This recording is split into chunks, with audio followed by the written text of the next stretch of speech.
Hello and welcome to the TGH College Hardwood Podcast. I am Joe. With me is Greg, as always. We've had some March Madness going on, Greg. There's some people who don't like that there's no Cinderellas in this tournament, but Greg, there's been some really good basketball, some really good finishes in particular. First of all, Greg, how you doing? I'm doing great. I'm glad you want to get on here and do a podcast about the fact that Dayton gets another home game this week. That's the only thing we have to talk about, correct? Oh yeah, for sure. Um, Greg, we're going to get to the tournament in a little bit, but we're going to start off with some of the coaching changes. This is, I don't think we're going to have too much to say, but I have a list of guys to go down and just say what's going on. We'll talk about them a little bit, but then we'll get to recapping what happened by region and then making our picks for the rest of the tournament. We'll have to get to tonight, but Greg, let's start it off with something that's kind of recent. If that's okay with you. We had Bobby Hurley out at Arizona State. Now we have Randy Bennett leaving St. Mary's for the Arizona State job. Now, this is something that we didn't think was ever going to happen. He's there forever, but then Gonzaga leaves WCC. St. Mary's' status is up in the air for the future, and now he's the Arizona State head coach. I would say I don't even know how this is going to go. This might be an A hire, might be a C hire. This is so out of left field. I don't know how you feel, Greg. I guess like at least we get to see him take a shot.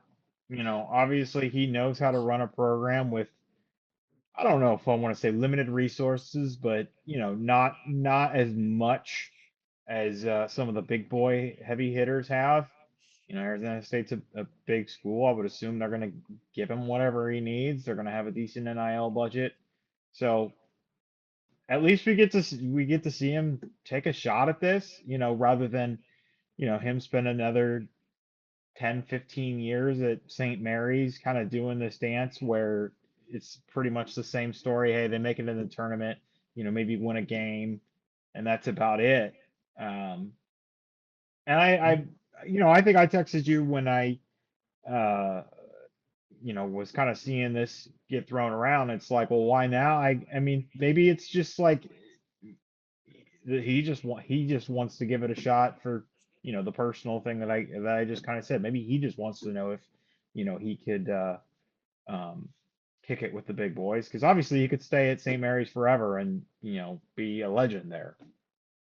He definitely could, and 63 years old. How much longer does he want to do it? It's just kind of not exactly the Patino because Patino's older, but how many years are you going to get? But yeah, I think maybe testing it and just this was the opportunity. It was this WCC falling apart in a sense, and he wants to go take a shot. So good for him. We'll see how that goes. Again, just makes it a little bit interesting in the Big 12. St. Mary's is hiring from within for their spot again. Not the biggest job anymore, but we'll still see how they do. Uh, Also in news, Thad Matta has retired. They said he was going to come back, but he has now said he's retiring. He's 58 years old. He seems much older than that. I remember when I was telling Greg that last week. He has had health issues in the past.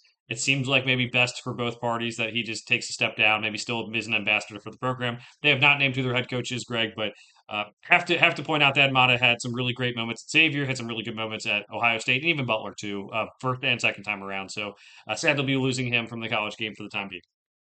Yeah, obviously I'd rather turn out and hear that maybe he's just he wanted to hang up, his heart wasn't in it. I'd much rather hear that than another, kind of bout of health issues. Which sounds like was kind of part of the reason that he got out of coaching the first time. But a lot of Big East changes. Joe, might as well hop on to the next one. Yeah, another retirement. We have Doug McDermott, or excuse me, Greg McDermott. The list I'm looking at actually does list Doug McDermott as the guy who's retiring, but it is Greg McDermott who's retiring. He is stepping down. Now, they brought in Alan Huss from High Point last year. He's a former assistant at Creighton. He went to High Point to get a head coaching job, and then he came back to Creighton as the head coach in waiting this year. Greg McDermott has said that he wants to golf, do some other things with his time. I don't know if this is the end of his time coaching. I could definitely see him coming back to a different program, but I think he has gotten Creighton as far as they can go, and now he wants to take a step back and kind of relax, at least for a year or two. Maybe retiring. Maybe that'll be a permanent retirement, Greg. But he seems like he still has like stuff left in the tank. It was a bad year for them, but for everything he's done for Creighton, it was a little bit shocking that he stepped down. Yeah, this program came from I don't know where they were before the MVC, but they've obviously one of the few programs that have, really graduated from mid-major basketball to the big stage. Um, Good for him. There's been, I feel like Joe, I'm forgetting something, but I know there was at least one story where commentary was made by him in a locker room, and it got, twisted or taken out of context. It almost kind of feels like maybe the last 4 or 5 years have just kind of been like okay, and that's even with kind of the Kalkbrenner era coming to a close. But I think you're right. I think with everything at his disposal, he probably reached the peak of what Creighton basketball can be, at least for this, whatever decade, lifetime type deal. So Mm. if he coaches again, it probably makes sense that, he's hoping to get a phone call from, I don't know, maybe North Carolina or something stupid like that, but that's a conversation for another day. Yeah, I heard earlier from I forget who it was, one of the insiders that maybe Arizona State was in play because he loves living in Arizona. He plays a lot of golf in the offseason, but obviously that's off of the table now. But yeah, it does seem like maybe he might just need a break from things. And man, like that team 2 years ago with Baylor Shireman and Kalkbrenner, like you said, Greg and Alexander, 3 seed, really thought they had some real juice, but yeah, it just hasn't been the same. And I think it's a good time for him to step down or at least take a step back for the time being. All right, so let's move on, Greg. Georgia Tech has hired Scott Cross. He was Troy's head coach, former assistant at TCU. Um, he's going to take over for Damon Stoudemire. I don't have too much on this, Greg. Georgia Tech is a tough job. Like it's one of these where I can say, yeah, Scott Cross is a good coach, but even if he is, can he get Georgia Tech to a different spot? So I don't know if you have any different thoughts about that one. It's just could be Uh, good, could be bad. just the Troy note, I what was it? Is it back to back appearances out of the Sun Belt, or was it two out of the last three? I know they've had a couple of tournament appearances, so obviously he is a capable head coach. Um, we've seen plenty of capable head coaches make a stop at Georgia Tech that didn't turn out so well. So I don't know. Maybe this that almost feels like at this point, like yeah, it's a power job, but you maybe try and have a semi decent season or make a tournament and then parlay that into something else. Yeah, I'm with you. And he did have like five or so straight 20-win seasons. He did make the last two NCAA tournaments, so maybe they need this little shakeup to get him going. But yeah, especially with some of these like teams who don't have as much success in basketball or football. Georgia Tech has obviously more success in football. How do you split up the money? How do you split up the revenue share? How do you split up the NIL donors, like the donations? Like that's going to be something that it's really hard for them to figure out. So I think he's a capable coach. Just don't know if it's going to work out. Greg, one of the other hires that we've seen is Kansas State bringing in Casey Alexander, coming in from Belmont. This is a guy that did a really good job taking over the Belmont program from Rick Byrd. I think that this could be a really good step in the right direction for Kansas State. But in a similar way to Georgia Tech, not the same. How much is the NIL budget going to be? Can you get this guy team to the next level? It's almost like you're fighting an uphill battle now when you're hiring these coaches if they're not like a big blue blood program or a top tier program. So I think he's a good coach. I think it can work out, but I don't know how to really accurately grade the hiring. Yeah, I mean, you're right about the NIL budget. I would say at least we know that in the past, Kansas State has been willing to spend money on the basketball program. Now, will some of those shortcomings make them more gun shy to spend money on this sport? Maybe, I don't know, but there's at least been a basketball centric commitment from the Wildcats in the past. So, I mean, I think he's a good coach, but again, the asterisk on a lot of these hires is going to be what kind of support are they going to get, compared to the rest of the plane of the sport. Yes. All right. Two more that we're going to go over for major coaching changes, Greg. We have Brian Hodgson out of USF having his choice between Syracuse and Providence. He ended up choosing to coach at Providence. Now, it does seem like maybe their fans are a little bit more locked in at this moment because Syracuse has had so many bad years in a row at this point. He obviously there all the documented health issues with his family. He's now going to be closer to his family, even if Syracuse is closer. Providence might have more of an NIL budget from what Boeheim has been saying. They might have more buy-in. They might, have more rev share being in the Big East and not having a football team. So Brian Hodgson goes to Providence, and I will say I think this is a good hire, Greg. I think this is something that can work out, especially there's a lot of upward mobility available in the Big East. We saw only 3 teams make the tournament from the Big East this year, so there's a very good chance he steps in and they get rolling right away. Yeah, so what, Arkansas State last year made the tournament, or wait, not last year. It, I'm good. I've got a couple of these timelines all jumbled up, but brought a lot of the Arkansas State crew with them to USF. They make the tournament. I think we both picked USF. Maybe I don't want to put words in your mouth. You may have picked Louisville, Yeah. but we both picked USF. That didn't work out, but we'll talk about that in a little bit. I don't have much else to add. Yeah, it's a great hire, Joe. I do want to just bring up, Providence and Syracuse, like immediately scheduling a home and home, like the same day as. So it must have been something that was already in the works. But I mean, Yeah. I saw that note and I was like, well, that's weird. I'm sure there won't be any bad blood from the fans, on that return trip or anything. Yeah. But yeah, that was very funny that was happening. And you mentioned Syracuse, Greg. They, because of the Hodgson thing, decided to stay in the family. Jerry McNamara gets that job. We saw him coach Siena. We're going to talk about that game in a little bit here, Greg, to the NCAA tournament. And whether this is something that he can fix, I don't know. It seems like they need a lot more buy-in. And this is a school that kind of like Duke when Coach K retired. Uh, that is almost about one coach in their history. It's just Jim Boeheim. So now you have to go find that second guy. Can you get people to buy in? And for Duke, they did a great job of that transition. Obviously, Duke's still in a really good spot. But Syracuse, they had down years at the end of the Boeheim tenure that hurt things. They had Adrian Autry step in and not being able to get all that buy-in. And now Jerry McNamara, he is beloved by Syracuse, but also has a lot of work to do in this ACC. Even though we saw the ACC be a little bit better this year, Greg. Yeah, I think the only thing I'll add to this is the he plays with Carmelo Anthony, and now assuming that his son does not enter the portal, which from his story and everything I heard this year, it sounds like he wants to be at Syracuse. Uh, then Jerry McNamara will end up coaching Cayenne Anthony, Carmelo's son. So that's just a weird, thing. But again, I feel like you're kind of already saying it. It's how much buy-in can you get? How much support can you get? It was pretty obvious that, and again, I don't want to skip ahead, but like from an X's and O's standpoint, kind of watching these two duke it out in the tournament, that he knows what he's doing, and obviously he got to the end of the tournament being a 16 seed doesn't really, you know, people are going to write that off, but that you get what you get when you're from a small program. So we'll just see what kind of support he gets. And I feel like a broken record that I've said that about, six guys that we've talked about. But I mean, that's the state of the sport right now.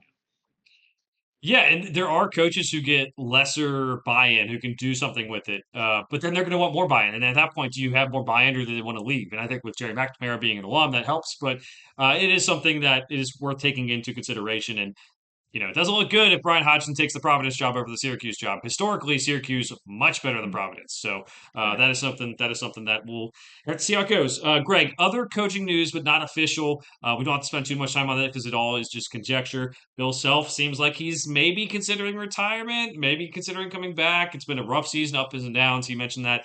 And then North Carolina, seems like they're considering firing Hubert Davis. There's a lot of misinformation out there about whether he wanted the job in the first place. There's a lot of covering up for UNC in this.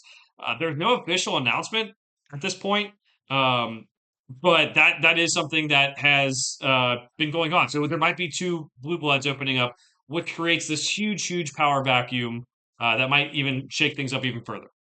Yeah, and I know this is maybes and theoreticals, but man, we're already talking about a lot of moving pieces. But if all of a sudden those things open up, and I want to make a joke somewhere about Darren Peterson being so difficult to manage that is going to make Bill Self retire. But this sounds like it's health related, so I don't want to be super tongue in cheek about it.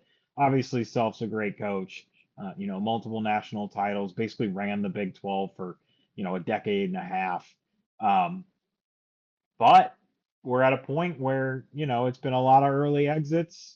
You know, I guess I don't want to spoil some points I'm going to make about different things while we're talking about the tournament. So I guess let's, unless there's one more hire or coaching Yeah, news. Yep. Okay. I forgot one. My guy Jared Calhoun finalizing the deal with That's right. Cincinnati. That was just, we can Yeah, forgive you. That was probably within the last couple of hours before we got on here. So That was we saw headlines that was a rumor in the rumor mill this weekend, literally while we were watching games, but broke just a couple of hours ago. So we can forgive Joe. Joe is normally I'm producing the show, but we're kind of running by seat of our pants today. So Joe was, for a lack of a better term, the producer putting together the list of coaching hires and fires. I'd imagine Joe, and I don't hope I'm not going to point people to something that's not there. I'm pretty sure every year you put up a coaching carousel type tracker. So if you haven't, I would say check out the site because if Joe doesn't have something up there now, there probably will be in the near future. Yeah, the update is coming. A lot has happened today, which is making it tougher. But yeah, Jared Calhoun, this is a great hire for Cincinnati, and I'm going to say for a couple of reasons. What's well, obviously, like I said, the guy follows me on Twitter. That's all it takes for me to get on your good side. I can be very easily bought. But Yep. no, he's done a great job. Youngstown State was a program that's never made the tournament. He got them very close several times. He's the guy that went over to Utah State. Worked in a different part of the country. There's a lot of buy-in from those fans, but the last couple of years, those teams have been pretty good, Greg. And this is a team that won their first tournament game this year against Arizona. They fought tough, and we're going to talk about that stuff here in a little bit. But he also has connections to the program at Cincinnati. I think that does count for a little bit. But I'm assuming he got assurances that Cincinnati is going to up their NIL budget because Utah State actually did have a pretty decent NIL budget for a mid-major esque team. So I would say that good hire, and I think it might work out pretty decently. But also he follows me on Twitter, so I'm a little biased. So for those keeping track at home, um, Utah State has now produced what? Danny Sprinkle to Washington, Hmm. Jared Calhoun to UC, and who is the third that I'm forgetting? And this is all literally within the span of the last 3 years. Who is the one that I'm forgetting that was in between those two? Ryan Odom, right?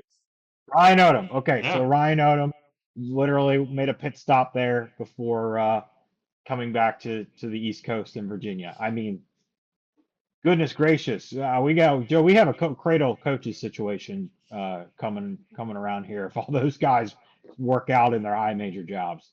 No, for sure. And honestly, that's all the more reason for some of these guys who are at these other programs, the low majors or the lower mid majors, who go to this job. Utah State's fans might be getting sad of everyone leaving.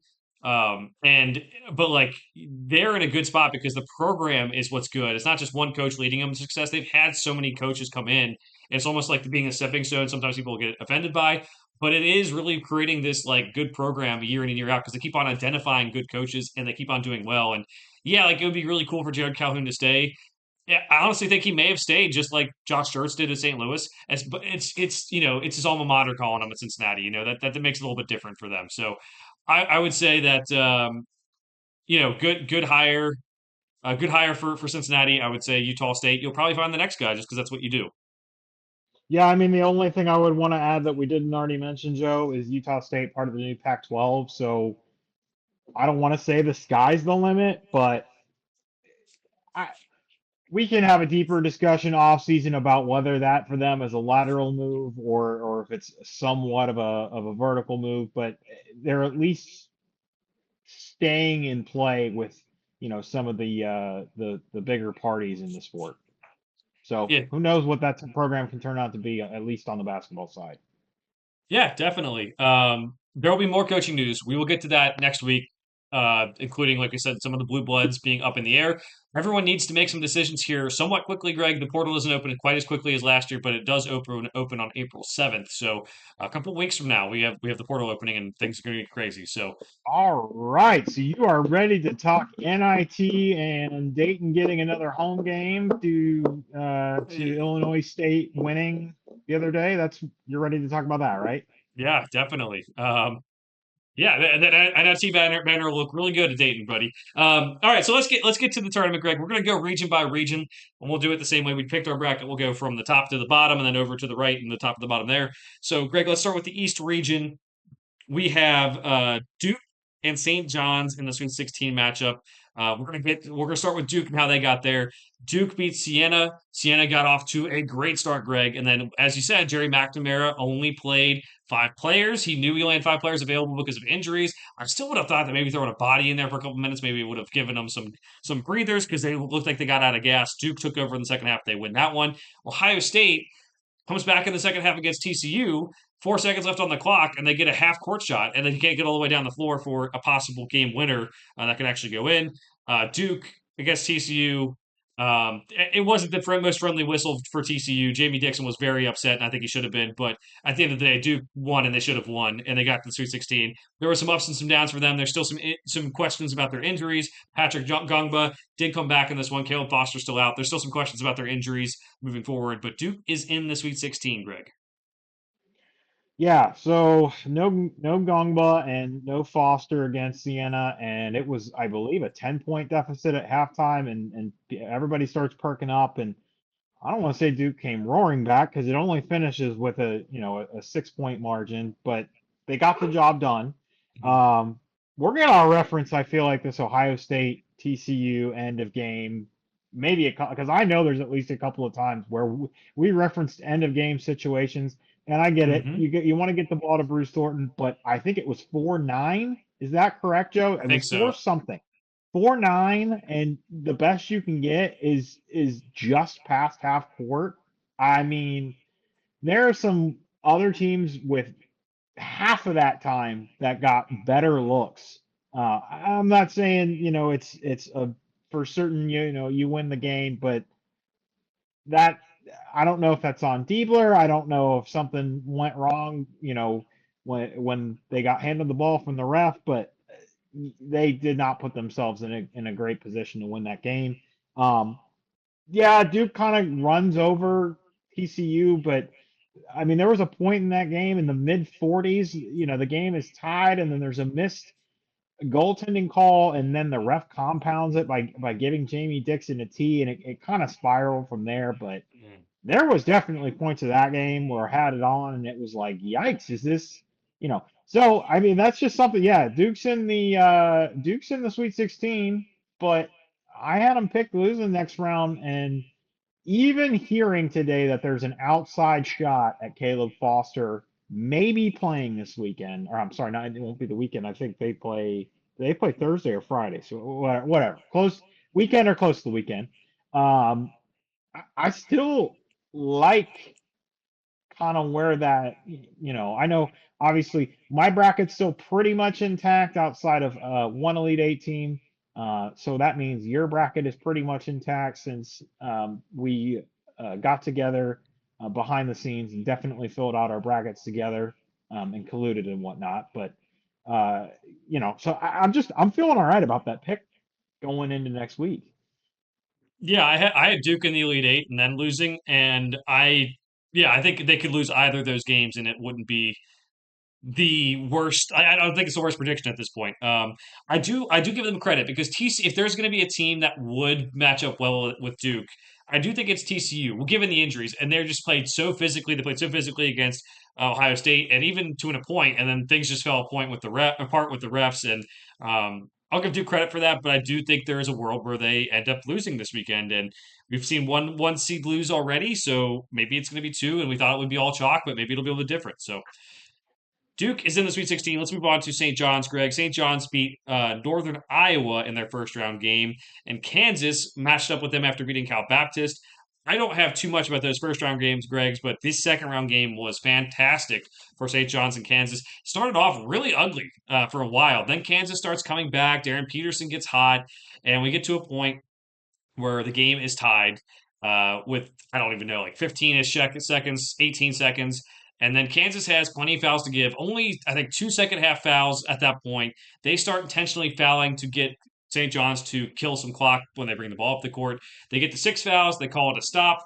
They have a couple seconds and a very similar time frame to Ohio State, Greg, to get a shot. They do have the ball closer to half court where Ohio State had it under the baseline, whatever. That makes sense.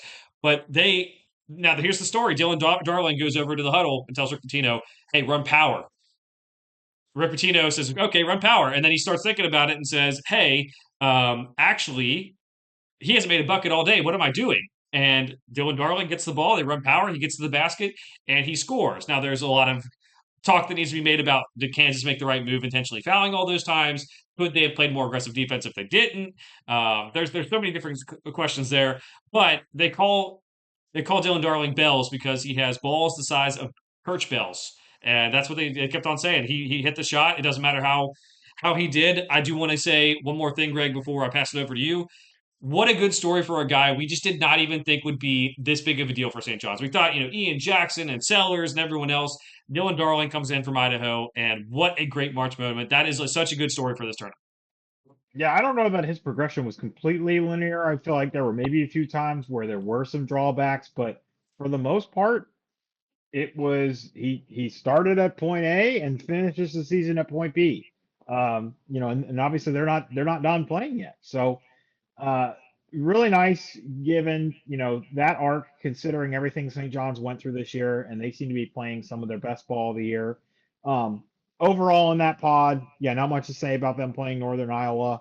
Nice to see Ben Jacobson back in the tournament, but other than that, Cal Baptist, we're watching Dominique Daniels, and that is like a 20-point game. And then I feel like this was the day that I hung out.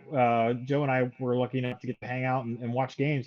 Blinked and looked up, and it was like a 4-point game. And then Yeah. Kansas ended up like finishing it, but it was like it happened so fast. Like Oh it, yeah. it went from a double digit to like a two possession game.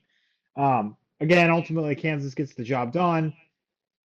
Yesterday, having dinner at the in-laws, just kind of like, all right, we're bouncing around between games. This was, in the later, this St. John's Kansas game was at the part of the day where now we have multiple games going on. So like there, you can kind of bounce around, between this and the first half of another game. And lo and behold, that lead keeps getting trimmed and trimmed and trimmed, and then oh boy, you know, it's oh my gosh, it's tied. Now, Joe and I did discuss this, off air a little bit.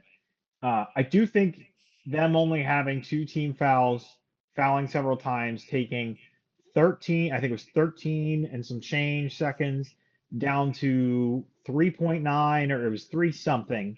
I think it was almost four. I'm pretty sure it was 3.9 was what they ended up with. But they shaved a significant amount of time off the clock.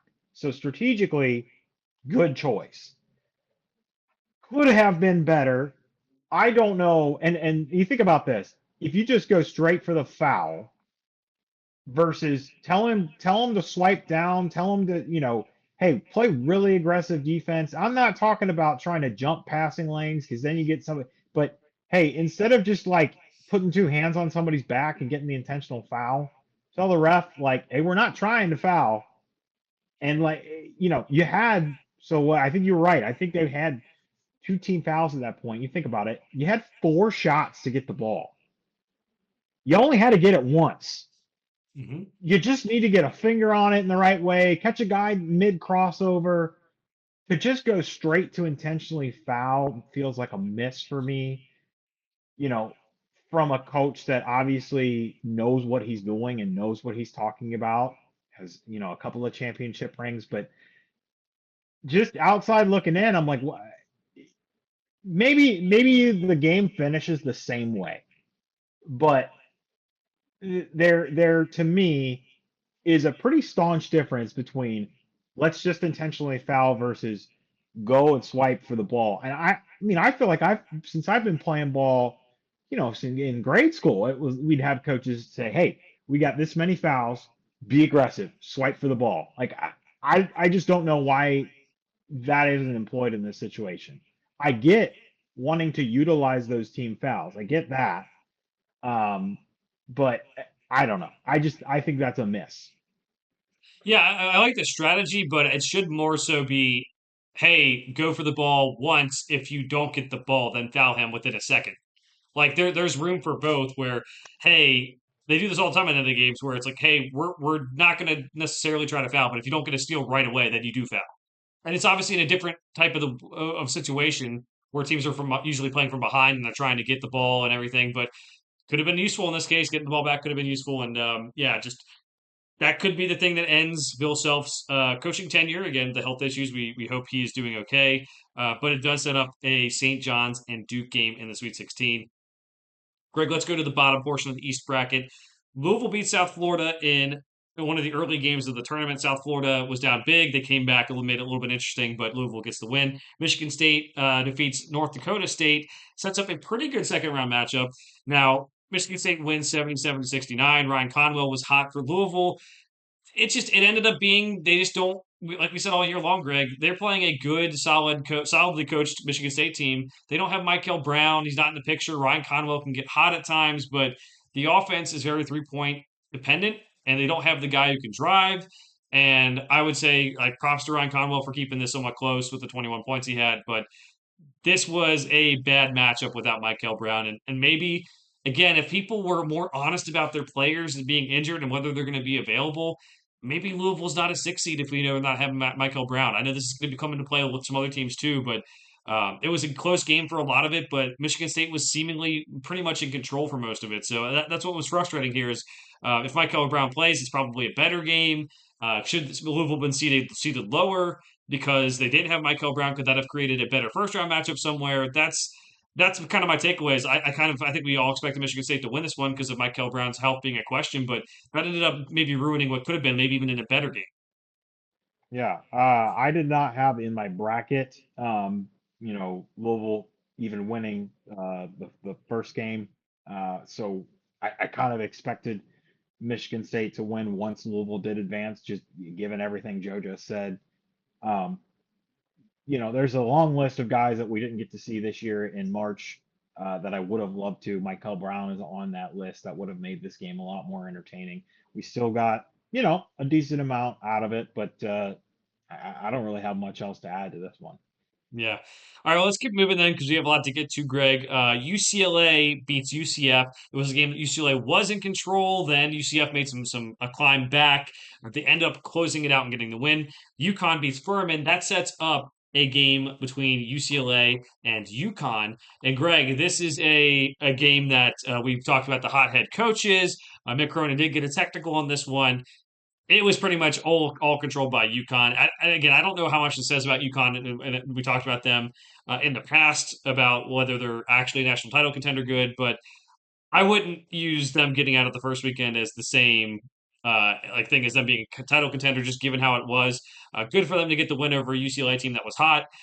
They are a team that every time Dan Hurley does get to the Sweet 16, he wins the national title. So maybe we should be more scared about them winning the national title. But there wasn't much of note in these games other than the angry man matchup between those two, and UConn dominated it. So Yeah, that and I mean ultimately UConn was in a little bit of a dogfight with Furman, Demery, and who it was Jaden Ross. Somebody else didn't play in that Furman game for UConn, but they end up pulling that out and it ends up being a double-digit win. The thing with the UCLA is no Tyler Bilodeau for either game. That's the only thing other than what you already said that I want to add is just hey, I did pick UCLA to win this game. I was really hoping we'd get to see Bilodeau on the floor. I'm not even certain with the way this game went that flips a loss into a win, but I think it finishes a lot more competitively if he does play. But uh, yeah, I mean, not much else to add. I'm still looking in that pot in that Sweet 16 matchup. You and I both have Michigan State Final Four out of there. I'm still, regardless of them kind of blowing UCLA out of the water, I'm still feeling pretty good about that pick. yeah, so let's just do our picks for the week now, Greg, as we go through each region because I think it's a natural flow there. Um, so I'm going to have Duke beating St. John's. I do think they got tested by TCU. I think maybe getting Caleb Foster back helps, and I don't think St. John's necessarily has the guard play because even Dylan Darling only had one field goal against Kansas to really expose the guard issues I have with Duke. I do think that there is something to be said about Zuby Ejiofor and the front court, maybe providing some sort of issues for Cam Boozer, like you, I think, are going to mention. I did mention last week. And then I have Michigan State for UConn. I didn't see anything from UConn, like you said. In the first two rounds, that really make me think that they're going to win. And Jeremy Fears is dishing the ball out better than anyone in the country right now. I have Michigan State beating Duke. I think having, in a similar way to you're saying with St. John's, Greg, I think they have a lot of bodies they can throw at Cameron Boozer. And I do think their guard play has been the best, but they at least have Jeremy Fears who can set the team up. And I think that can help maybe take advantage of Duke's limitations. So I have Michigan State still in the Final Four. And like you said, you still think Michigan State's coming out of the Final Four. But what are your picks for the specific games too? Yeah, I'm gonna stick with my bracket on this one. Michigan State over UConn. Obviously, I didn't have UConn, but I'm sticking with at least the teams advancing that I had. And I'm just gonna stick with St. John's to beat Duke. There, and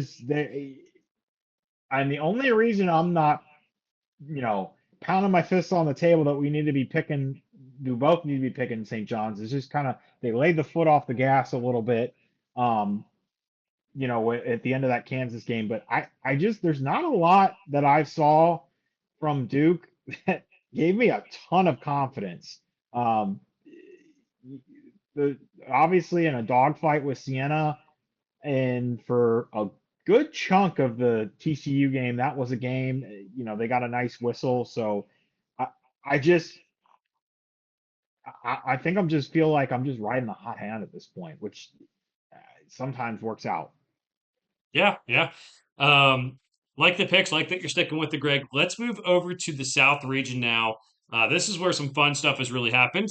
Um, we're going to start off at the top like we did with the last one. Florida beats Prairie View A&M and absolutely demolishes them. Everyone's thinking that Florida's good. But on the other side of this little quad, we have Iowa, who beats Clemson on a Bennett Sturts 4 of 17 shooting night. So they withstood Bennett Sturts not playing very well in the first round, and then Iowa comes out in the second round game against Florida. They come out firing, Greg. They go up early. Florida does fight back. It is a really good game down to the wire. We have the coaches fighting during the game. We have some uh, possible punches thrown, but it's definitely up for opinion on that one. And then we have at the end of the game the close game going on, and we have Iowa doing and something we talked about. We were hanging out virtually when we watched the one, doing a lot of isolation for Bennett Sturts. And again, it wasn't his best game either, but they finally kind of ran some real basketball. And Bennett Sturts finds Alvaro Fulgaris, and he gets a game-winning shot. Greg, um, this is a really big win for them as obviously Florida was seen as being really really good, especially down the stretch. But really really good game for this tournament. As I mentioned, there's plenty of good games, even if there's not as many upsets. This was a good game and it provided an upset. So thoughts here? Yeah, the only note that I heard someone say today, and I can't remember. So Fulgaris hits the shot. Uh, Golden calls timeout. They, and this isn't necessarily going to reference the. I know we talked about late game. We were going to reference the Ohio State, but they at least got all the way down the court with a little over 4 seconds left. But don't end up getting a shot. And Joe, if you think about how the season ended last year, it was with Houston not even getting a shot on their final possession. And now Florida finishes their season this year not even getting a shot on the final possession. Ultimately, I think once Lee turned the corner, even if it is a perfect pass, that shot's not counting. There's almost no Mhm. realm in which that shot's counting. I did hear some commentary today that the idea was kind of for him to put up some kind of floater, and obviously we know we've talked about Florida all year. They've got a lot of long, lengthy bodies, so the idea was to get the ball up on the rim, and maybe they get the bucket, or maybe they get an offensive rebound. Sounds like a sound strategy to me. It sounds like maybe Lee just thought he could turn the corner, then realized he couldn't, then panicked, then throws a pass because he was literally under the basket. So at that point, there wasn't really much he could do.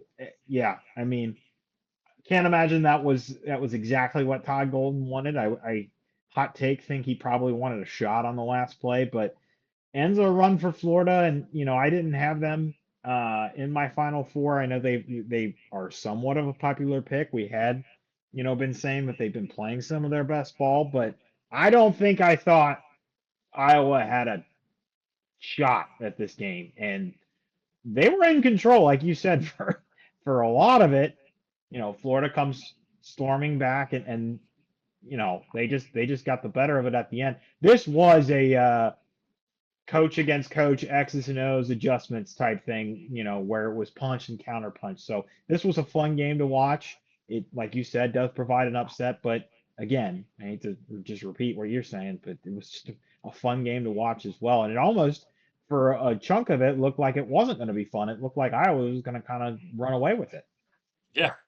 So that is kind of the biggest maybe story of the first weekend of NCAA tournament. The reigning champ is out, a one number one seed is out. Greg, that is a team that we said could win being out of the tournament. So that's 1 out of our 10 out. That's actually really good percentages for the NCAA tournament. So I'm actually really cool with that. But we'll move on, Greg. We have another really interesting pod. It doesn't start on Thursday, but on Thursday we did have Vanderbilt beating McNeese 78-68, and we had Nebraska absolutely demolishing Troy. But that set up another really good tournament game on Saturday. Now, there was Mark Byington kind of whining about maybe playing a game so close to Nebraska's campus. Don't want to hear it. Nebraska's never won a tournament game.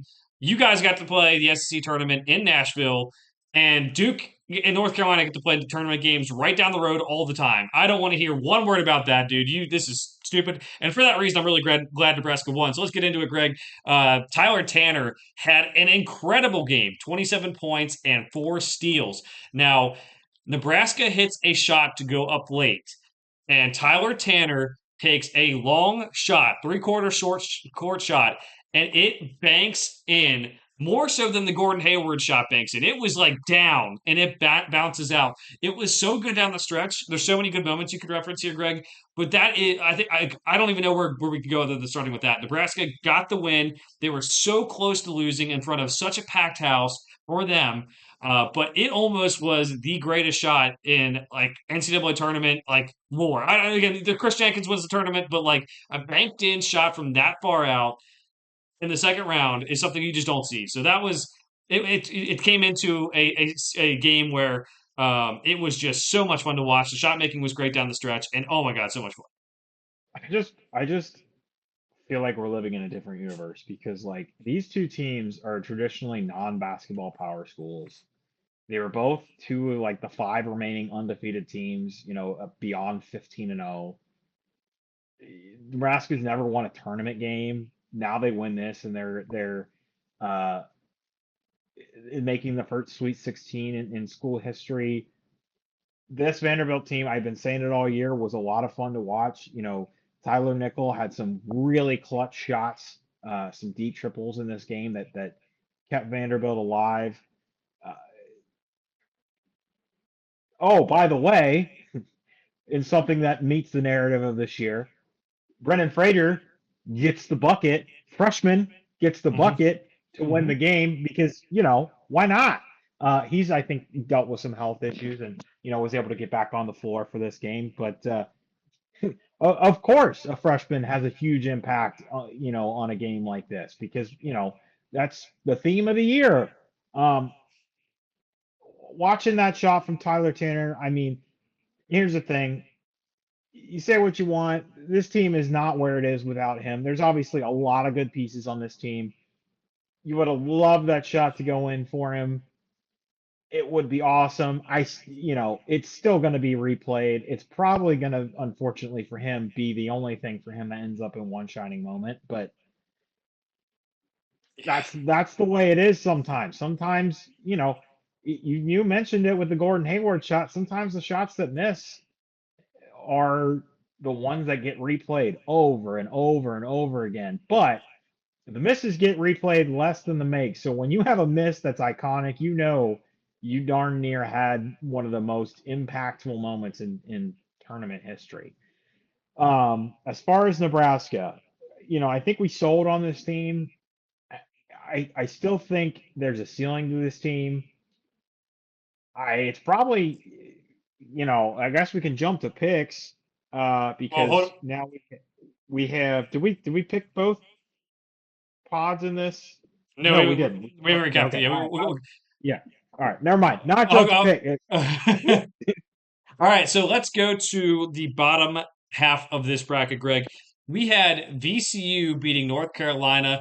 Not quite the Cinderella that we usually see, but still, you see the blue blood go down. Now, this was a game that North Carolina just gave away. They were a big. I remember, I have one screen on one game, and then I have a quad box on another TV, and I took it off of the main TV because it was done, it was finished, and then I'm watching on the small screen, I'm watching on the quad box, and VCU comes storming back. This is a game that. I think on Twitter, Henry Visar is getting a lot of hate. He played awesome in this game. I don't really understand that. But we had Terrence Hill Jr. off the bench for VCU with 34 points. He was on fire, 7 of 10 shooting. It was North Carolina mismanagement down the stretch. It was them giving the game away. It was not having Caleb Wilson as well as a factor in this. But credit to VCU for getting the big win here, Greg. UNC gave it away, but they took advantage, and that was a big step in the tournament. Outside of that, Illinois beat Penn, and Illinois did end up beating VCU. But such a good win for VCU. That's the most notable thing to come out of that little pot. Yeah, VCU turns right around, and I think today finalized an extension with Phil Martelli Jr. So obviously they liked what they saw. Yeah, Carolina, I don't know if I want to say they gave it away, but they offered, and Terrence Hill and VCU said, sure, why not? We'll take it. There were some really clutch shots. I think he had the three that kind of really ended up sending this game to overtime, and then they just got the job done in overtime. There's not going to be much else to add from this pod because Illinois goes on and beats Penn, and then I had this in my bracket. I had Illinois beating VCU, and I mean, there's not a whole lot to break down there. It's a 20-point win. So we can jump to, unless you got anything to add, we can jump to the next little pod here. No, this pod shouldn't take long at all. Texas A&M beats St. Mary's. Buckyball in full effect there. They win by 13. Houston has their way with Idaho. Houston plays Texas A&M. We've seen these teams meet up in March before, and Houston is just well equipped to match up with Buckyball. They win 88-57. Chris Knack, 17 points, 9 rebounds. They really need him to step up this March. And Houston looking like every bit of a favorite to come out of this region now after Florida went down. And yeah, not much notable going on for that little pod, Greg, but Houston comes out of it. Yeah, I really have nothing to add from that bottom. It was a lot of not close games. Both first round games, and then Houston just kind of took A&M to town. Good for A&M getting a tournament win in um, Bucky McMillan's first year out there. Obviously, that ended St. Mary's run in the tournament, and we've already talked about where Randy Bennett is going. So, a few repercussions of that game, but I think it's time to look ahead to next week. Yeah, let's do it, Greg. Who do you have winning these games coming out of the region as a whole? Well, I'm gonna stick with my Final Four pick. I'm gonna stick with Houston. So that's the only thing that I can stick with because I had Vanderbilt beating Nebraska and I had Florida beating Iowa. Neither of those things happened. As far as winning the game between Nebraska and Iowa, I don't care which one of them advances. I'm still picking Houston. Um, Gosh, I mean, it's hard you just see Iowa get the job done against Florida, and it's hard for me to think how could they not. But Nebraska's a solid, like they both play good team basketball, right? Like there's a lot of solid pieces on Nebraska, but they both of these are very team based games. I just I mean, this is a pick that doesn't matter. I guess I'll take Nebraska making the Elite Eight for the fun of it, but I truly do not think it matters which of those teams advances. I think Houston has got this locked up unless um, Illinois goes in fuego shooting, which is possible. And I think that's your de facto Final Four matchup. I'm sorry, final who makes the Final Four game, which inevitably means we will be back here next week talking about Nebraska making the first Final Four in school history because that's how these things work. What a fun time. Yeah, these two teams, Greg, Iowa, Nebraska, split the season series, both winning at home. makes it tough. They're rivals. It's not. It's not going to be easy to pick this one. I think the spread is 1.5 in favor of Nebraska. I'm going to go Nebraska. They, in a way, I'm kind of thinking about it both ways. Bennett Sturts has not played well in the tournament so far, which has been good that they're winning games. But can they get by with another stinker from Bennett Sturts, or can Bennett Sturts have a good game? And either way, you're kind of 50-50 chance there. So I'm going to go Nebraska to win that one. Again, I'm with you. I don't think it matters as much because I think the winner of the bottom game, whether it's Illinois or Houston's coming out of this region, I'm going Houston. I'm sticking with the bracket to beat Illinois. I think that they are just so still tough defensively. You're right. Illinois can get hot. They have some versatility with some of their bigs, and maybe that can help. But I have Houston winning that one, and then I have Houston beating Nebraska at that rate and going to the Final Four because I think the guard play is great and the different options to run the offense is good and big time shot makers and controlling the pace is a very good thing to have in this region and going into possibly a Final Four.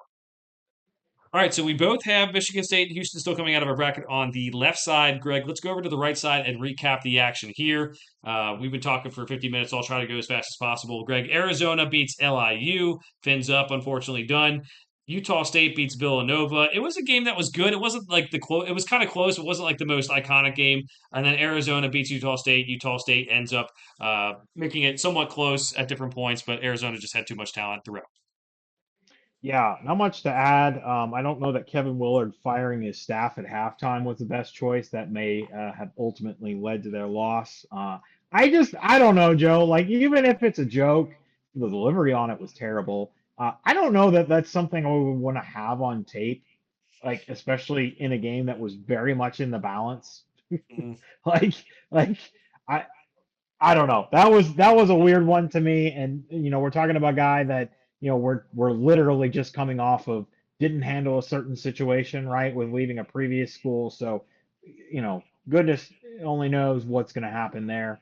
Um, Villanova had a somewhat decent year. Obviously, one of the few teams to make the tournament. Had a good showing early in the season. Don't make much of it at this point. That Utah State Arizona game, I feel like there's a couple of games that were this weekend that I have a feeling that out people looking outside in are going to look at the box score and say, yeah, Arizona controlled the whole time, but Utah State gave them a fight, man. Like, they were in that game for a very long time.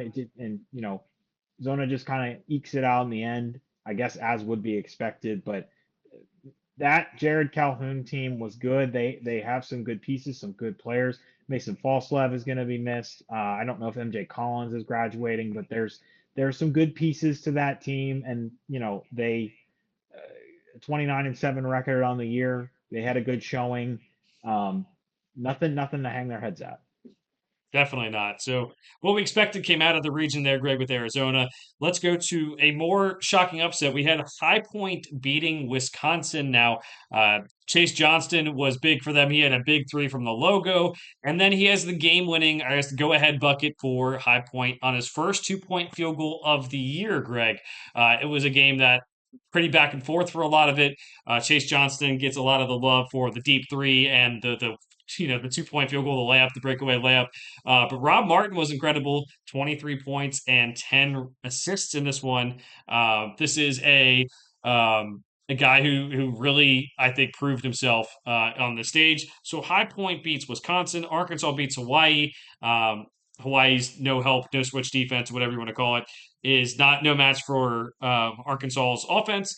And then Arkansas beats High Point. It's not the easiest game for Arkansas either. This High Point team I think was more for real than a lot of people give them credit for. They Arkansas wins 94-88. Darius Acuff had to put up 36 points. Cameron Fletcher had 25 points and 8 rebounds for High Point against his former head coach John Calipari at Kentucky. Rob Martin, another lot of great plays in this one for him. Wasn't the most efficient game, but he scored 30 points.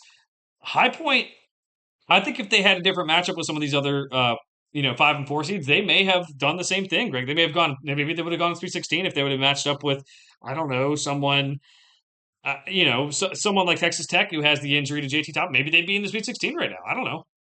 Yeah, I this was a popular 12-5 pick, I think, as far as like, people that were trying to find an upset. We talked about this High Point team, or at least you did, even in our preseason. They had a decent NIL budget. They had, you already mentioned it, they had players we knew, from other stops, and they had Rob Martin. So there was a lot to like about this team already. Wisconsin at times this year seemed like one of the better teams in the Big Ten. Couldn't keep it consistent at times. I think that was their issue. They just got caught by, honestly, a team that's pretty good. It's not like they just got beat by some Cinderella. You're gonna look at the name on the front of the jersey and say High Point. Ooh, that's but this was a good team. And I think I'm right there with you. I mean, I hate using the bad matchup excuse, but yeah, this was not like, and I'm sure a lot of people did this in their brackets. Pick High Point as your big upset of the first round, and then okay, that was nice. We had fun, but like it's time to go home now. You're playing Arkansas, and they belonged. Every second of that game, they belonged. It was readily apparent. Um, that coach made some commentary after the Wisconsin game about wanting power teams to schedule more mid majors and low majors so that we can get more of this in the regular season. I'm all for that. So no more of this. I hope we get less of this avoiding the good teams, so that maybe some of these schools we get an idea of what they actually are earlier in the year, before we get to just kind of finding out what they really are in conference tournament season, and then um, in the in the actual NCAA tournament. But again, people outside looking in might look, oh, Arkansas only beat High Point by a couple, but that team, that Arkansas team, I don't know if I want to say they're playing their best ball of the year, but they're playing pretty well. I gotta say I'm excited for what they got coming up this weekend with ultimately matching up with Arizona. But before we talk about that specifically, we got another little half of this region to go through. Yeah, that's, I mean, gonna be a fun game. Greg, we have Texas coming out of this next little pod. Texas was a team that did not play their potential all year long. They got hot in March. They beat NC State in the first four. Remember from earlier in the week. Then they played BYU. Greg, BYU was a pick that I had all the way to the Elite Eight. I thought just the system was good, and maybe now Texas is that team that can go all the way to the Elite Eight, just with how that bracket is setting up. In that game, Texas wins 79-71 over BYU. Vokiitis, or however you say it, I still had seen 8 different pronunciations for him. 23 points, 16 rebounds. He was the star in this one. But the guard play was very good and pretty efficient too for Texas, for what we've seen this year from them at least. AJ DeBonsta and Rob Wright tried their best. Greg, it was 35 points and 10 rebounds for DeBonsta, and it was 14 points and 3 assists for Rob Wright. They just didn't have enough in the tank around them. No one else scored double figures. So Texas advanced on that one. Gonzaga beat Kennesaw State. And then moving on to Texas and Gonzaga, and Texas was able to win that one as well. Greg, it was um, a game that was had some big shots at the end. Texas ended up winning by 6. It was very much back and forth at different points, or at least back and forth in my mind about who might win. Graham Ike, great way to end a career as much as it ended in a loss with his 25 points. But it was, Gonzaga wasn't fully healthy with Braden Huff being out, and Texas. They stepped up when they needed to. This is a team that I have not really liked how they played all year long. Preseason, I had them as a top 25 team, but they did not look like a top 25 team once this regular season, and now they're coming on strong. Yeah, but when you look up and down that roster, like they should have been. Like Jordan Pope is awesome, and he's finally playing really, really good basketball. Dalen Swain is talented, and like there's a lot of pieces on this team that should fit well together. And for whatever reason, they didn't make it to jive until now. Looking ahead, I don't want to preview too much, but they got Purdue coming up, and like I'm a little scared. So I'm a big Purdue guy. So Gonzaga, we kind of saw the cracks against Kennesaw State, and then it just kind of they just didn't have it against Texas. And it wasn't a blowout or anything, but you know based on seed alone, like hey, this is a game they should win. They should go back to the Sweet 16 again. And maybe I guess they got the short end of the stick just with Texas kind of coming into its own in the last couple of weeks, but they didn't necessarily, I guess I can't even say that because I know they had a bad game. They dropped late in the season before before the SEC tournament that, was like, man, are they even going to make the tournament now? But the bubble was just so bad that here's how, they end up in the first four and they beat NC State. And, now they go on to win 3 games in 5 days. Now they're back in the Sweet 16, but not the way we thought they'd get there. Yeah, just a reminder to everyone: what you do during the regular season dictates what you get. What if you get into the tournament, not what you do once you're there. So this does not justify them being in.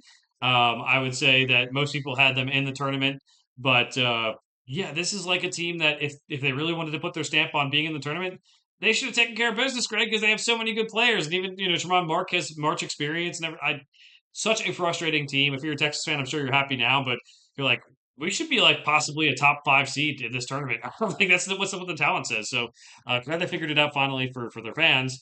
But they're in the Sweet 16. So Greg, let's get to the last little pod here, and we have Miami beating Missouri in the first round.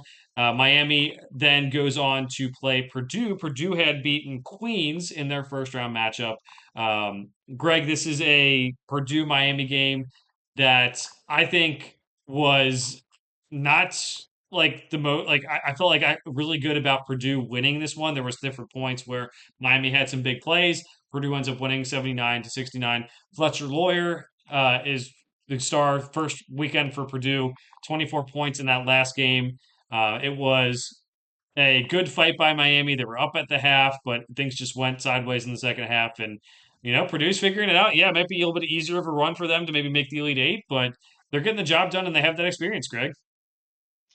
Yeah, I mean, I think it's a run that's ultimately gonna end here shortly, but they at least kind of got things figured out to where it wasn't like, you know, are they gonna win? They weren't in situations that both of the first 2 games where it's like, are they even gonna win this game? I, I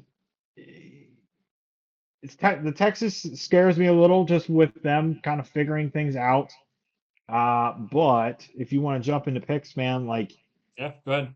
I think this is going to be a fun pod. I really do think this is going to be a fun pod. I think we're going to get 2 pretty good games, but I ultimately think Arizona outlasts Arkansas, Purdue outlasts Texas, which is the Elite Eight picks that I have in my actual bracket, and then I'm going to stick with Arizona making the Final Four. Yeah, I with you. I think this is gonna be really fun. I'm gonna take Arizona to beat Arkansas, sticking with that pick for my bracket. I do think though, Greg, that like if Arkansas were to win, they need everyone to lock in. As much as that is a cliche, Darius Cuff's defense has not been good. They've had some interior guys who sometimes play good defense, sometimes don't. Not going to name names there, but it's a it's a team that they all have to be locked in and playing good defense. It's just not the offense because Arizona has so many different ways they can beat you. I think Arizona ultimately wins that one. I do think Purdue's vulnerable in the Sweet 16 against Texas. I'm going to take Purdue because the matchup, I think it goes their way. They have the experienced guards, obviously going up against other experienced guards, but I think they're going to do well and win that game. And I'm going to go Arizona to beat Purdue. And I just think that Arizona's talent is just much more than Purdue. We talked about some of the Purdue roster construction issues this year. Still a pretty good team and have some good pieces, but maybe not quite as good as the top teams in this tournament. So I'm going to stick with Arizona making the Final Four. All right, so let's go to the Midwest region, Greg. Let's start it off at the top here. Michigan gets the win in the first round game. They end up playing St. Louis. St. Louis was beating Georgia. They killed Georgia, Greg. They had such good offensive flow. It was a thing of beauty to watch. And then SLU goes and plays Michigan. Michigan's way too much. Robbie Avila gets into foul trouble early. He's on the court. He can't foul because he already has 2 fouls really early into the game. He's a net negative in the first half, and Michigan just dominates from there on out. It was a team that they showed a good fight at different points in the game, but there was no coming back on this Michigan team, especially after Avila got early foul trouble. Yeah, I do want to push back a little bit. This was one of I can't remember which game I already said it about, but this was another game where I said I think if someone straight just looks at the score, they're going to say that was a blowout, not worth watching. But this was beautiful basketball from both teams.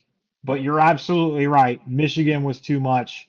I still want to give SLU their flowers because they probably played about as good as they could. And this was never a this was never a they look like a puny, tiny, D3 school coming to collect their check to leave. They did put up a fight. They did play good basketball. Michigan was just straight better. I'm glad we got to see Robbie Avila in the tournament. I'm glad we got to watch them absolutely trounce Georgia between, that and Miami of Ohio beating SMU in the first four. I think those were the two things that made me the most happy because it felt like it shut some people up. Especially I'm sure the SEC people. I'm sure they have an excuse for it being Georgia losing the SLU, but whatever. Um, I don't want to get too lost in the yes, it was a 20-point victory for Michigan, but this game was competitive for a large chunk of it. Yeah, I disagree. I think St. Louis was pretty bad, to be honest. Robbie Avila was so bad in that first half. He just did not play his game, and it's not their fault. Like it's just a bad matchup. Michigan had so many bigs, and yeah, they showed good fight at different points. But honestly, I feel like Michigan was in control after Robbie Avila got those two fouls early. So Greg, we'll disagree on that one. But Michigan, either way you look at it, too much, and was probably going to win that game. So Michigan goes to the Sweet 16. Greg, let's go to the other little pod here at the top half of this bracket. Texas Tech ends up beating Akron in their first round game.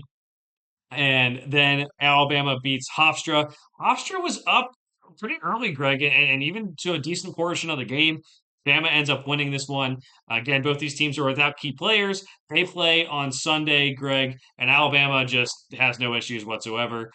They broke the record for most threes in school history, and this is not like one of their like. There's not the team that you kind of identify as having all the great shooters, but they've had guys step forward like LeBaron Philon shooting a lot better this year than he did in the past, and Alabama gets to the Sweet 16, and I think that was kind of, I would say, not a given that it's the NCAA tournament, but it's also like this with Texas Tech being injured, it made it pretty easy for them. Yeah, but let's not forget they're currently, who knows if that's going to be the case next week without literally their best 3-point shooter, 43%, Aiden Holloway, and they're still doing this. So I know we've for sure, Joe, at different times said, this is not one of Bama's, better 3-point shooting teams. This is Nate Oates' philosophy. This is what they do, and it's just a volume thing that they break the record. But I think once we, kind of looked at this little pod, yeah, Hofstra was up for a while and did make it interesting, and then they just kind of pull out. But I I had Bama in my Sweet 16 coming out of this pod, and I did waver a little bit. I specifically remember saying out loud, I had picked Akron to beat Texas Tech, and I specifically remember saying, man, if I'd have known Aiden Holloway was going to be out, I probably would have flipped my picks and picked Texas Tech to make the Sweet 16 out of this pod. But now I, I'm glad once it's on paper that I never go back and tinker and change things because I ended up no, I didn't get Texas Tech right, but I got at least the team that made the Sweet 16 right. Yeah, yeah. Greg is a man of integrity. One bracket, not changing it once it's done. I do the same thing, almost no matter what. Even if an injury happens say before the year, I usually just stick with it because if you flip flop, it easily backfires. So, um, Greg, let's move to the next part. Tennessee beats Miami, Ohio. We really see that Miami, Ohio runs out of steam. Peter Suter had a good game for them, but no one else was really stepping up for them. So Tennessee gets the big win there. Virginia and Wright State actually have a pretty close game. Wright State was right up with them until the end. Virginia pulls away at the end, 18-point spread, and Virginia wins by 9 for those who are interested in that. And then we have Tennessee and Virginia, and that was yesterday. Tennessee wins 79-72. There was some pretty good high level shot making at different times. Tennessee's able to pull away at the very end. This was a game where Jacoby Gillespie had 21 points and helped Tennessee get over the hump. DeRitter for Virginia had 22 points. Greg, there were some real issues. I'm mentioning this now because it did play into the game, but also it might be something that the teams have to consider next week. there were some real freshman moments for Nate Ament way too late in the season with 5 second call, with turning the ball over. He had to, they had to stop having him be the inbounder, and I wonder what that does to him mentally for the next round of games. But that nearly cost them in this game. Yeah, there were a couple separate times where, Virginia I thought was toast, and then something would happen, and oh, they got another shot at it, and one of those opportunities, Jakari White just plainly gets left alone, and lucky for Tennessee, he airballs the three, which is not something you see from him very much, but this is one where Tennessee kind of offered it. They kind of tried to give it away, and Virginia they couldn't get it, at least push it to an overtime period or whatnot. I don't know that I'm certified to talk about this pot at all because I got nothing right here. I this was my little chaos, portion. I thought maybe Miami would beat Tennessee and Wright State would beat Virginia, and then we'd see Miami in the Sweet 16. So I had absolutely nothing right in this bracket. So Oh, not much, well, not much else for me to add here.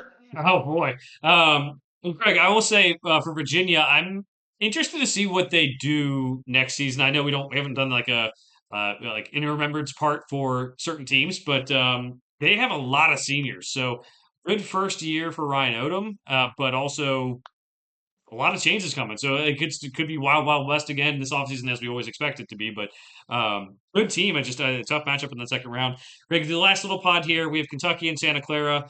Kentucky gets the win here, and it was Ken Palm rated it as the best tournament game since 2016, I believe. At least at the start. I don't know if any of the other games passed it, Greg, but that's at least what I saw earlier. Um, it was a back and forth game. Santa Clara looked like they had it won. They hit a three with 2 seconds left. Then Otegaway comes down the court and he gets a deep three. He banks it in for Kentucky to force overtime. Kentucky then dominates overtime and they get the win. That feeling of greatness lasted only so long because Iowa State won their first round game and Iowa State beat Kentucky by 19 points. Taman Lipsey specifically played probably his best game of the season, and that is all while covering up for the fact that Joshua Jefferson was hurt in the first round game, missed the second round game, and he made sure this team got to the Sweet 16. Very good defense on Iowa State's part in that game against Kentucky. And yeah, looking pretty good for Iowa State despite the injury. Hopefully, Joshua Jefferson can come back, Greg. Oh man, uh, yeah, that Joshua Jefferson, yeah, whatever. This is when the madness started to feel real for me. Was that ending sequence with okay? It was. I mean, it was a ping pong match. It was OA gets it in and it's tied, and then oh no, Santa Clara goes down, and lucky for Kentucky, they took a quick three, drill it because there was just enough time with oh by the way, like 2.5 seconds, and they were able to get at least past half court. And I did love in the days that followed, how many times, how many different angles we got, how many, you're talking about 2 seconds in the game, and we got quotes from Mark Pope about what was going through his mind, and quotes from Otega Owe about what was going through his mind. And of course, the job wasn't done. A lot of times, you know, you do feel like the team that kind of hits the tying shot has the momentum going into the overtime period. The other team maybe feels a little bit deflated. They do get it done in overtime, so good for them. Joe, we're going to talk about yeah, then it just kind of goes sideways with, the Iowa State game. But man, I just keep hearing this 22 million this, 22 million that. And it's like, I know I said it at some point this year, but it's like we are so focused on how much they spent and just like don't want to talk about Jalen Love being lost for the season and don't want to talk about Jaden Quaintance played like 4 games. Like Cam Williams, I didn't even realize he was healthy until I literally saw him on the court. But like he was out for a significant. Like this team, it was just like injury after injury. You take 3 of the top 10 guys off any team, they're probably going to struggle. I just like the focus is so much on, and I get it. When it's a gaudy number like that, it's hard to look away. It's like a bad accident, but I just everybody's on this. Even you said it. Hey, the seat's hot next year. Sweet 16 last year. Gets a tournament win this year. I get it. It's not what you wanted, but like, if it wasn't what you wanted and the team was healthy the whole year, that's one story. They were never. They were literally never healthy. The entire season, start to finish. They weren't, and I do think that's what gives Mark Pope a little bit of grace here, Greg. I think you're right. The number of games where they were losing by a ton is the alarming thing, and where the fight wasn't there was alarming thing, and that's kind of what the Iowa State game exposed. They were the tougher team. Yeah, I think there was like there's some fans who are like the officials. I don't think were 100% fairest. It wasn't the fairest game, but Iowa State wins that game anyway. It doesn't really matter. And yeah, I think it just coming in, it just goes to like there were some injuries. I think this team did about as much as they could to get over the fact that the injuries are there. There is some malpractice in terms of giving all that money to a guy who was injured at the end of last year and then doesn't play for you other than 4 games, Jaden Quaintance. That's you're spending your money in a way that's really risky, and that's something that needs to be all reined in. And then they also, they have to they have to spend more wisely this offseason. They have to bring in a GM, and that's something to think about. And I know a lot of media members are saying if they miss the tournament, Mark Pope's not going to be fired. I I find that very hard to believe, and I really question what they're thinking about because Sweet 16 was nice. Don't get me wrong, that was awesome. Kentucky's standards are higher than that. And then this year, even with the injuries, it's cool that they won a tournament game. There have been so many ups and downs. I'm not saying that like from day one, he better win every game. I'm saying if they miss the tournament at Kentucky next year, that's when he's out. But if he makes the tournament next year, he's probably safe. And that's where the difference is, I, Greg. Go ahead. I have a question. Is his standing as to what the season was, is it done in the books? Or if Arkansas beats Arizona and we're looking across the way at Calipari in the Elite Eight, is it gonna be is it could that turn up the tension a little bit? I don't know if that means anything. I don't your ears are to the ground. I'm sure you've already It, seen on message boards if people are talking about that. I just don't know if that is a legitimate factor in this, or if it's like, yeah, if it happens, it happens. It's March Madness. Weird things happen. I don't know. well, the fans will be pissed, and I get it. And Arkansas fans will talk their trash, and they should, to be honest. I think the administration doesn't care as much, but also you have to factor into Greg is there's a new athletic director coming in. It's a weird situation where the old athletic director is giving himself a salary and staying on board, and it's a big salary that could be used on other things. So that's a big hot topic in Kentucky right now. But the new athletic director, why I do think he could be fired, doesn't necessarily have ties to Mark Pope. He could just say, "Hey, I don't. This is not my guy." So, yes, I do think that next year could be better. I think the ugliness of this season made it a lot worse in terms of how many games they lost by so much more. But also, that he didn't have players that really fit his system, which was kind of concerning. And there was a lot of guys, bigs who don't pass. He likes bigs who can pass usually, and a lot of guys who can't shoot. And that's just so weird about this season. So if you ask me, gun to my head, does he get fired next year? I'm going to say no. I think he puts the roster better together. There's going to be staff changes. There's going to be front office changes in terms of how they're going to get these guys.